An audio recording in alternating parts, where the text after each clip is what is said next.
안녕하세요. 김영합의 경제부동산입니다. 구독과 좋아요 부탁드립니다. 2020년 2월 14일 금요일입니다.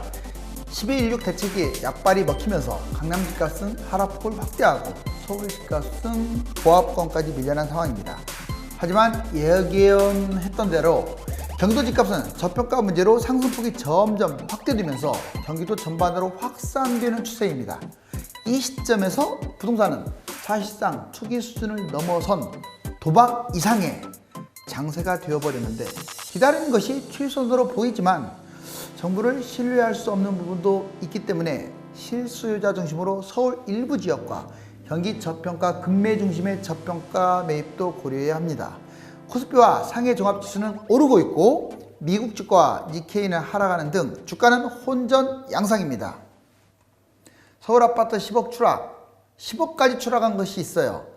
자, 5월 초 금매 출현, 아마 제 판단에는 이제 5월 달에 이것저것들이 많이 몰려있기 때문에 이때가 가장 바닥이지 않을까 판단이 됩니다. 물론 정부가 추가 대책이 나오면 이제 바닥은 계속 이어지는 거예요. 부동산 도박, 모든 걸 잃는다. 지금은요, 부동산을 뭐 투자, 매입 이런 관점에서만 보시면 안 돼요. 투기, 도박, 정말 파탄 날 수도 있습니다. 5월 1차 바닥 금매를 보라. 자, 5월 바닥 단기 금매 대략 한 고점 대비 많이 빠진 것들은 20% 이상 빠질 것으로 보여져요. 실질적으로 지금 강남 재건축 일부 지역은요, 거의 20% 수준으로 빠졌습니다. 그러니까 작년 겨울 이맘때 그 하락폭이 지금 계속 이어지고 있는 거예요. 먼저 거래 절벽되면서 매물이 지금 매물도 없는데 거래가 너무 없다 보니까 매물이 적재 쌓이고 있어요. 매물이 경쟁이 붙으면서 집값이 지금 서서히 내려가고 있습니다. 총선 전후 추가 대책, 그 이전에 아마 핀셋 규제도 있을 것 같아요. 뭐 수원 같은 경우 너무 많이 뛰었잖아요. 그래서 일부 지역 핀셋 규제 또는 이제 총선 전후로 해가지고 아마 추가 대책이 나올 것 같은데, 지금 정부가 너무 이거 늑장을 부리고 있어요. 빨리 좀 했으면 좋겠습니다. 추가 대책은 서울 집값을 떨어뜨리는 데 목적을 두하니까 9억 이하의 어떤 타깃을 줘가지고 일반 서민 아파트 여기에 타깃을 줘서 좀 강력한 대책이 나왔으면 좋겠어요. 강남 서울 집값이 지금 하락세예요. 그러니까 지금 1번, 2번, 3번 그리고 4번에 종부세를 회피하고자 이제 매물이 아마 증가할 것으로 보여지고요.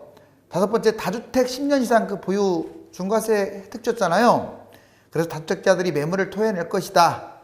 그리고 부동산 심리가 점점 지금 꺾이고 있는 상황입니다. 바로 이러한 6가지 요인으로 1차적으로 5월달이 지금보다 많이 떨어진 단기 금매가 될 것이고, 뭐 강남 아파트는 계속 떨어질 것으로 보여지며 서울 아파트 지금 아직도 상승 추세에 있는 것들 매도 효과 다 없어지면서 이제 하락 기조로 전환될 것이다.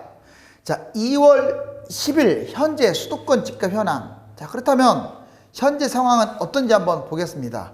지금 수원, 이른바 수용성이 뜨겁습니다. 그런데 사실상 수용성에서 용성은 이탈된 것 같고요. 수원은 지금 무지막지합니다.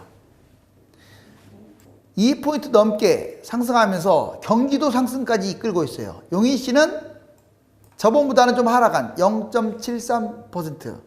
이것도 수지구가 좀 이끌고 있죠.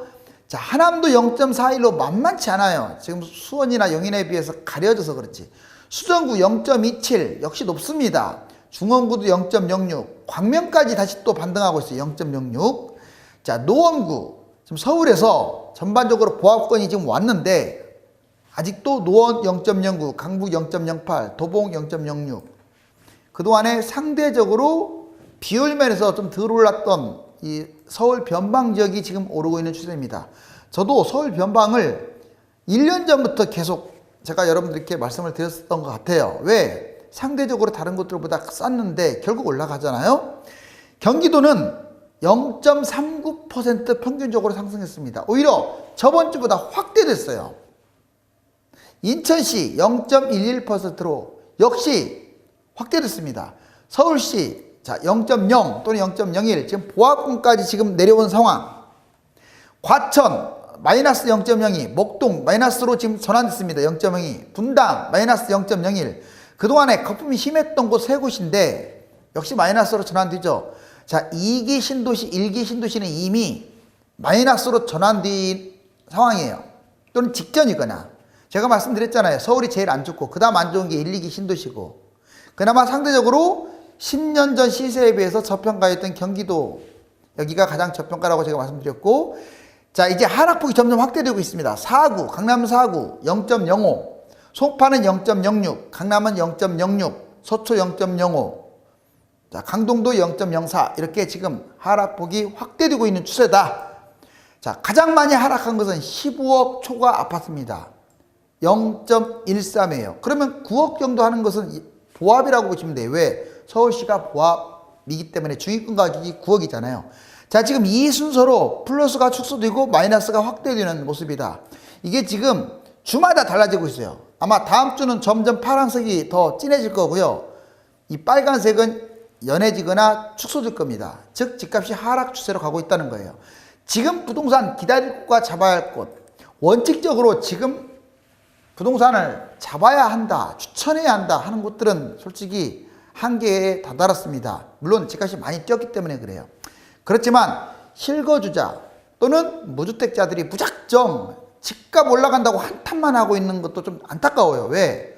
서울이 전체적으로 많이 뛴 건 맞아요. 2배나 3배 뛰었으니까. 근데 경기도는요, 뭐 입지가 좋은 곳도 아직도 지금 막 이렇게 엇갈려서 가고 있어요. 그렇다고 이런 것들을 무조건 잡으라는 얘기는 아니지만 아직도 저평가 지역이 있어요. 거기 봐줬던 건 놓치면 또 얘도 뜁니다. 그러면 결국은 여러분들 당분간 경기도는 꽤 올라간다고 제가 욕 먹으면서도 올려놨잖아요. 그대로 확실히 갈 것 같으니까 적어놓은 거예요. 저한테 너무 위안만 받으려고 하지 마세요. 제가 이 방송을 한다고 해서 저 사람은 집값 폭락한다 하니까 저 얘기 들으면 상당히 내가 위안이 된다. 저는요 폭락주의자가 아니에요. 다시 말씀드리지만 지금은 하락 좀 기조에 다시 또 섰기 때문에 하락을 말씀드린 거고, 도중에 계속 추천했는데 그 추천했던 것들이 다 지금 적중되고 있는 거예요. 왜? 저평가 지역이니까요. 결론적으로 지금 전체적으로 서울 다 위험하고 1, 2기 신도시 위험하다는 거 어제도 제가 방송드렸지만, 경기도 같은 경우는 일부 지역들은 선별해서 실거주자 중심으로 매수해라. 여기 보세요. 최소 5월까지는 일단 기다릴 곳들, 그렇다고 5월달에 사라는 얘기는 아니에요. 이때가 1차 바닥으로 제가 보여진다고 했잖아요. 보세요. 서울 대부분 지역, 특히 강남, 한강변, 재건축, 재개발, 9억 이상, 가격 폭등한 새 아파트 등 이런 것들은 아마 계속 추락할 가능성이 커요. 그 다음에 1주택자, 다주택자, 자본금이 부족하거나 갭 투자를 하려고 하는 사람, 외진, 즉 지방에서 또는 외국인, 이런 투자, 그리고 실거주보다는 투자 목적의 사람들은 기다리세요. 단기적 고점 대비 20% 하락할 것입니다. 일부분은 30%까지 떨어지는 곳들이 나올 거예요. 즉 단지별로 또 급매가 출현할 거예요. 아무튼 지금보다는 서울의 경우 5월달까지 기다리시면 훨씬 나을 거예요. 뭐 추가 대책이 없어도 마찬가지입니다. 이것은. 자, 이제 실거주 저평가 중심으로 선별적 매수.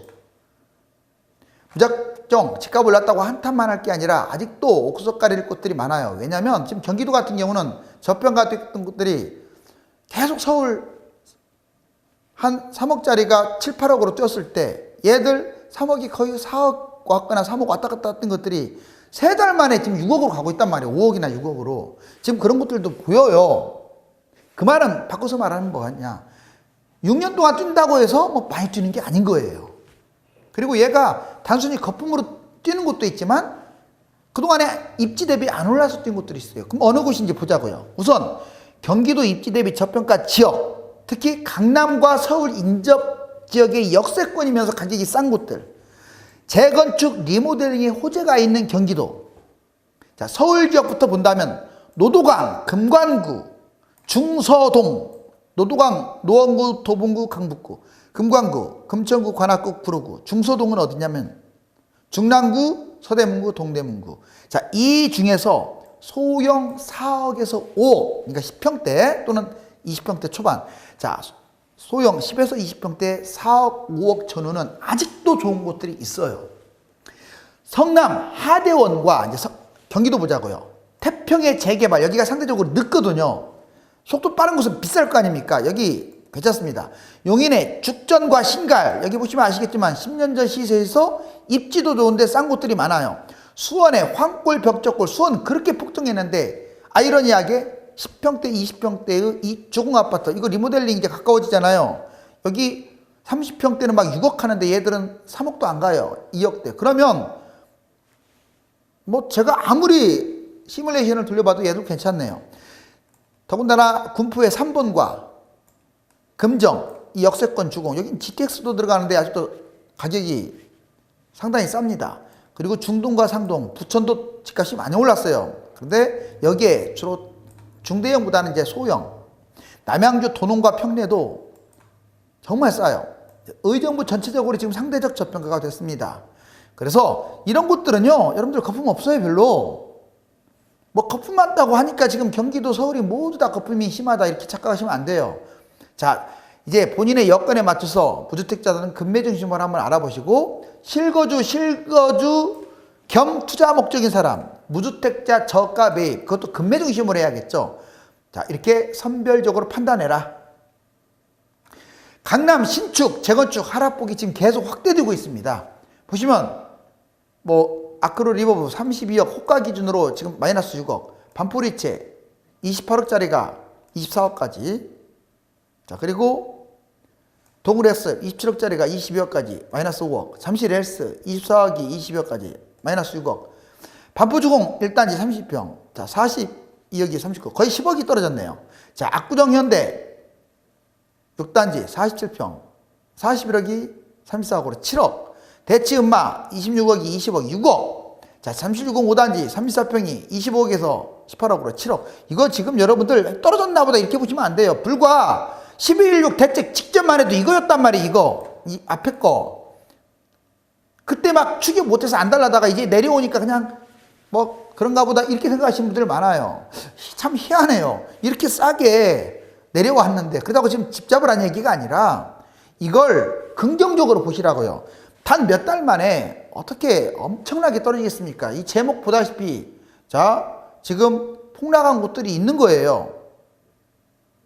지금 10억 추락한 곳들이. 서울 경기 아파트 매매 흐름 추가 부동산 여기 보시면 문재인 정부 때 이게 0이에요. 0. 여러 번 보여드렸던 자료인데 자 이번 주 자 2020년 지금 이제 2월 3일 그래서 5월 거 예측을 한번 해본다는 거예요. 계속 특징이 폭등했다가 조금 떨어진 듯 하다가 폭등했다가 좀 떨어진 듯 하다가 문재인 정부의 특징이에요. 폭등했다가 조금 떨어진 듯 하다가 이러니까 집값이 두세 배 뛰죠. 자 이번에는 과연 이제 바닥을 굳이 따지자면 5월로 보여져요. 여기서 이렇게 올라갈 수도 있습니다. 또는 더 이렇게 계속 하락 안정될 수도 있고 이건 정부의 추가 대책에 달렸는데 추가 대책과 상관없이 일단 하락세를 탔기 때문에 아마 5월이 바닥으로 보여져요. 그래서 이때 시세를 잘 보셔라. 경기도는 아마 이때까지 지속을 할 것이고 만약 경기도 핀셋 규제가 나오면 꺾이겠죠. 강남 4구 폭락과 경기도 폭등은 상반되고 있습니다. 수용성 이어 구리 광명도 후끈 달아오르고 있다. 한 달 새 7천만 원 껑충. 수용성 노도강 아까 제가 말씀드렸던 곳들이죠. 집값 풍선 핀셋 규제를 터뜨리나 아마 수원 같은 경우는 이제 일부 지역은 투기 과열지구 또는 전체적으로 아마 수원 전체적으로 조정지역으로 묶일 가능성이 커요. 강남 3구는 잡았지만 풍선 효과는 못 막았다. 지금 경기도로 확대되고 있다고 했죠. 고가 아파트 매입 361명 세무조사인데 30대 이하 타깃. 자 MBN 뉴스 부동산 투기판 부추기는 SN 스타 강사. 지금 이 사람들 투기꾼들이에요. 자, 이 투기꾼들 정부에서 좀 강력하게 처벌했으면 좋겠습니다. 강남 3구 집값 4주 연속 지금 떨어지고 있어요. 하락폭은 커지고 있습니다. 정부 9억 이하 풍선 효과도 예의주시해서 대책을 고려하고 있다고 했고요. 국토부 12.16 대책 이후 2개월이 되는데 주택시장이 빠르게 안정됐다. 서울은 맞습니다. 이 말이. 그런데 경기도는 그렇지 않아요. 자, 수원 용인 아파트값 지금 보시면 건설구역 저번 주에 1.23이 2.54까지 더블 지금 올라갔네요. 여러분들 여기 2포인트 때는요 지금 엄청 뛰는 거예요. 지금 수원이 3, 4억씩 뛰었어요. 집값이. 분양권도 지금 날아가고 있고요. 제가 여러 번 얘기했잖아요. 입지가 결코 좋은 곳이 아닙니다. 서울에서 멀기 때문에. 영통구 0.95에서 2.24 역시 더블 이상 올라가 버렸네요. 8달고 0.96에서 2.15, 장안고 0.163에서 1.03. 그래서 수원 평균은 2포인트가 넘는 거예요. 용인도 만만치는 않습니다. 0.71에서 1.05 수지구, 기흥구 0.50에서 0.68. 처인구만 지금 도토리 낙동강 오리알 신세가 지금 됐어요. 주간 아파트 매매 가격 지수 변동률 보시면 강남사하고 지금 전체적으로 다 마이너스. 지금 서울도 0.01 사실상 보합권. 이제 다음 주에는 하락 전환하겠죠. 여러분들 가격 대비를 한번 금매시 때려봤더니 9억 이하하고 9에서 15억, 15에서 20억. 참 재미있는 현상이 있어요. 9억 이하는 지금 봉천동 벽산블루밍. 자, 34평. 6억 5,500이 6억 5,500 그대로인데, 가양동 강나루현대 34평 7억 1,800이 7억 8,200 올랐죠. 오히려 여기는 보합이고. 그런데 이제 9억에서 15억은 이제 고가 아파트들은 떨어지고 있어요. 거의동, 송파, 시그니처, 롯데캐슬 9억 5천인데 9억 1천으로 지금 내려가고 있어요. 이제 시작 단계이기 때문에 나중에 떨어지면 아까 5월 정도 되면 팍팍 빠질 거예요. 여기 보시면 기름동 레미안 기름 센터피스 9억 4천. 세상에 25평짜리가 9억 4천인데 자 9억 1천으로 지금 이제 하향. 예전 같으면 아마 11억 이렇게 나왔을 거예요. 매도가가. 근데 실제 거래가도 줄어들었습니다. 기름동 롯데캐슬 크라시아도 12억짜리가 11억대로 떨어졌어요. 자, 15억에서 20억 안팎도 마찬가지입니다. 그런데 이제 집값이 높은 30억대 초과 아파트, 대체동, 레미안, 대치팰리스 이 사람들은 현금 박치기 돈이 많다 보니까 33억이 34억으로 올랐고요. 24억대가 28억으로 올랐어요. 그러니까 정부가 대출 규제를 했을 때 지금 현재 엄밀하게 말하면 이제 9억 이하까지 한다면 제가 보기에는 한 20억 이하짜리들은 솔직히 투기 세력들이 많아요. 근데 20억 넘는 것은요, 진짜 돈 있는 사람들이 사요. 근데 여기도 나와 있잖아요. 오히려 집값 20억 이하짜리는 떨어지고 있는데, 막 20억 이상이거나 30억 이상인 것들은 지금 오히려 올라가고 있잖아요. 그들만의 리그인 거예요, 그것은. 고가 아파트 세무조사. 여러분들, 고가주택 취득자, 그 다음에 고액 전세입자, 임대법인, 부동산업 법인들, 그리고 2019년 선정된 탈루 혐의자, 이 사람들 중심으로 지금 집중 부동산 탈루 혐의를 조사하고 있고요. 세무조사 대상 연령별로 특히 20대, 30대가 많습니다. 왜? 30대가 지금 집중적으로 투자했잖아요. 변칙적 부동산 거래가 아직도 진행되고 있어요. 자, 토지 현금 증여 신고를 했는데 현금 증여 아버지가 한 것은 누락시켰어요. 할아버지가 한 것은 신고하면서. 그러면서 뭘 취득했느냐? 초등학생 A 학생이 상가 겸용주택을 취득했어요. 자, 사례 두 번째도 30대 여성 편법 증여. 자, 할머니는 현금 증여했습니다. 근데 아버지는 뚝. 그래가지고 오히려 이 자녀 B가 서울 고가 아파트를 이렇게 현금 증여 받아가지고 오히려 취득한 사례. 지금 이분이 특사경입니다. 그래요. 집값을 마구잡이로 매수한 사람들 당연히 잡아내야죠. 그런데 또 어떻게 보면 투기꾼들. 자, 이렇게 보면서 어디가 지금 투기할 만한 곳이 있느냐. 지금 두 가지 모습을 보여주고 있다고 보여지네요. 하루빨리 서울 부동산이 안정되어 삶의 터전 때문에 고통받는 분이 없었으면 합니다. 집값이 만약 올랐다고 무조건 폭락 후에 잡겠다는 발상보다 정부 정책과 부동산 흐름을 지속적으로 관망하면서 자, 아직도 옥석을 가릴 곳들이 있다는 것을 깨닫고 금매 중심으로 알아볼 필요가 있습니다. 하락할 때까지 기다리는 것은 맞지만 현 정부의 부동산 정책에 신물이 나네요. 감사합니다.